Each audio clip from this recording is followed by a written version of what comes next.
शायद ही कोई कांग्रेस की सरकार ऐसी रही हो जिस पर कि भ्रष्टाचार के गंभीर आरोप न लगे। सब तो सब भ्रष्टाचार के आरोप इस सीमा तक लगे कि सरकार के मंत्रियों को जेल की हवा खानी पड़ी, मंत्री रहते जेल की हवा खानी पड़ी। लेकिन मैं दावे के साथ कह सकता हूं, 10 वर्षों का समय हम लोगों का भी गुजरा है मेरे बहनों भाइयों। विरोधी का, दुनिया का कोई व्यक्ति उंगली उठाकर नहीं कह सकता कि हमारी सरकार के दामन पर एक भी भ्रष्टाचार का कोई दाग लगा। कोई नहीं कह सकता। क्या कारण है जब कांग्रेस आती है तभी भ्रष्टाचार बढ़ता है? क्या इनका चोली दामन का संबंध है?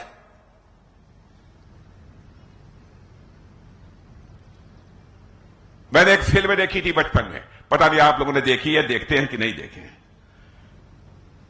मुझे कभी कभी लगता है कि उसने सही कहा था, भ्रष्टाचार और कांग्रेस, करप्शन और कांग्रेस दोनों का यही रिश्ता है, एक दूजे के लिए, एक दूजे के लिए। यह इनका आपस में रिश्ता है। हम बने तुम बने एक दूजे के लिए। यह करप्शन और कांग्रेस के बीच का रिश्ता है। यह हालत है इनकी।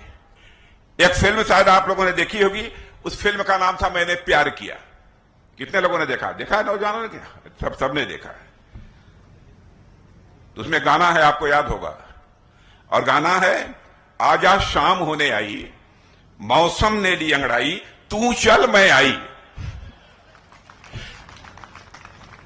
अरे करप्शन कहेगा कांग्रेस से, तू चल सरकार बना, मैं आई तुम्हारे में साथ में। यह हालत हो गई है। जब जब इनकी सरकार बनती है तब तब करप्शन बढ़ता है। लेकिन हमारी सरकार 10 वर्षों से बनी है, मोदी जी के नेतृत्व में, एक भी भ्रष्टाचार का आरोप नहीं लगा।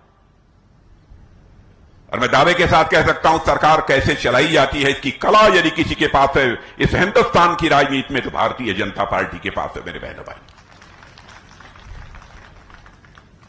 कैसे चलाई जाती है हम लोग अच्छी तरह जानते हैं। फिर भी कांग्रेस के लोग अनाप शनाप अनर्गल आरोप भारतीय जनता पार्टी के ऊपर चस्पा करने की कोशिश करते हैं। जिस तरीके से सामाजिक सशक्तिकरण के लिए, यानी सोशल इंपावरमेंट के लिए हमारी सरकार ने काम किया है, कोई कल्पना भी नहीं कर सकता। क्या कभी किसी ने सोचा था कि वह भी दिन आएगा कि भारत में कोई ऐसा प्रधानमंत्री होगा जो कहेगा कि भारत में रहने वाले एक भी व्यक्ति ऐसा शेष नहीं बचेगा जिसकी छत पक्की न हो मेरे बहनों भाइयों? और यह करके दिखा दिया। और मैं आज आश्वस्त आपको करना चाहता हूं, यदि कोई ऐसा बचा होगा तो उसको भी पक्का छत मुहैया होकर रहेगा। राजस्थान की हालत तो मैं जानता हूं, मैंने प्रत्यक्ष अपनी आंखों से देखा है। यहां की माताओं बहनों को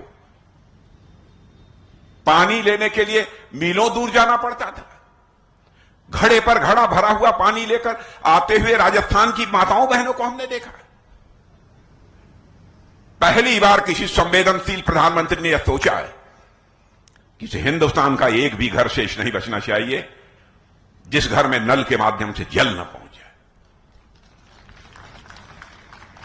शौचालय सरकार बनाएगी।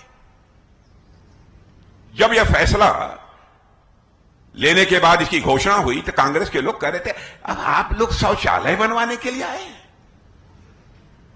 क्या? बहनों भाइयों, गरीब माताओं बहनों की इज्जत नहीं होती? क्या उनके लिए शौचालय नहीं चाहिए? लेकिन हमारी सरकार ने घर घर में शौचालय बनवाए।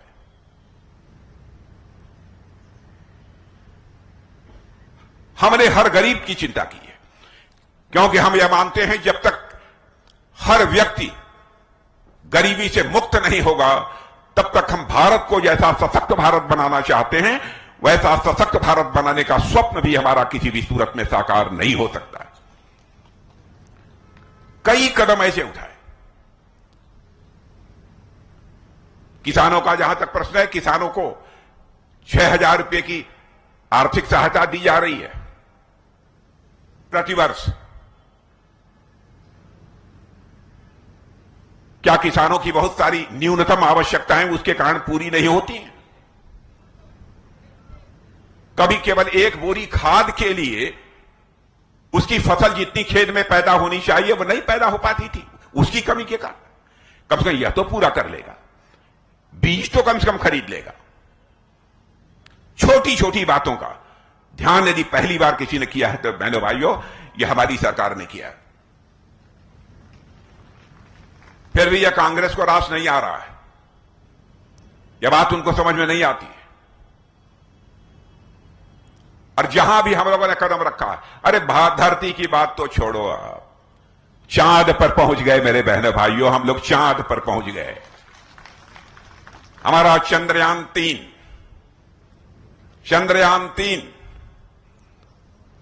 वह जो है चंद्रमा के साउथ पोल दक्षिणी ध्रुव पर पहुंचने वाला यह पहला देश यह भारत बन गया है सारी दुनिया में बहनों भाइयों। यानी विज्ञान और तकनीक के क्षेत्र में भी हम कितनी तेजी के साथ विकास कर रहे हैं। हमको असफलताएं मिली हैं, ऐसा नहीं है कि हमको असफलताएं नहीं मिली।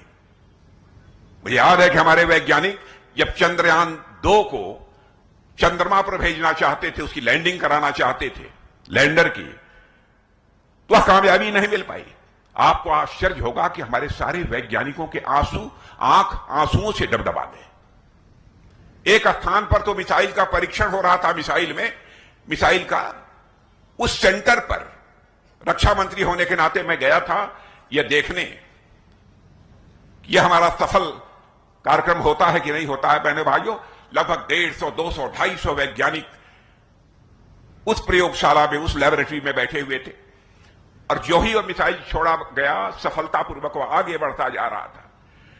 कहीं पर कोई उसका एक भाग जो उससे बाहर निकलना चाहिए था नहीं निकल पाया।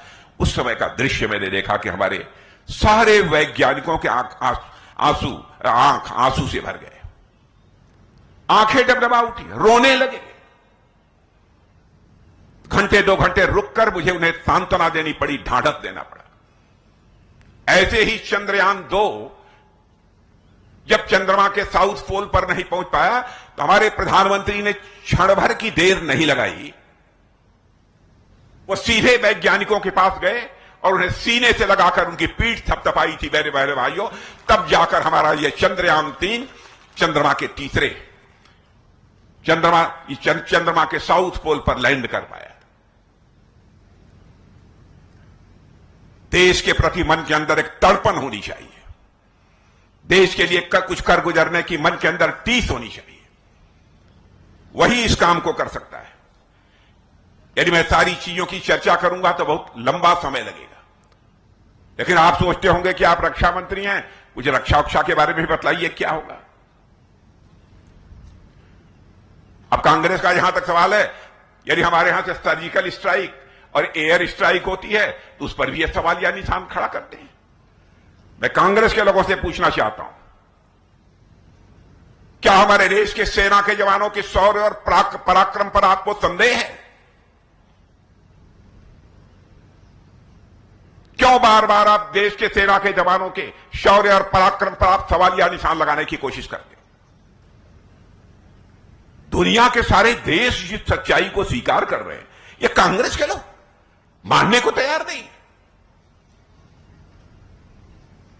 बहनों भाइयों, यह संदेश साफ है, भारत अब ये कमजोर भारत नहीं रहा है। भारत एक दुनिया का ताकतवर देश बन चुका है।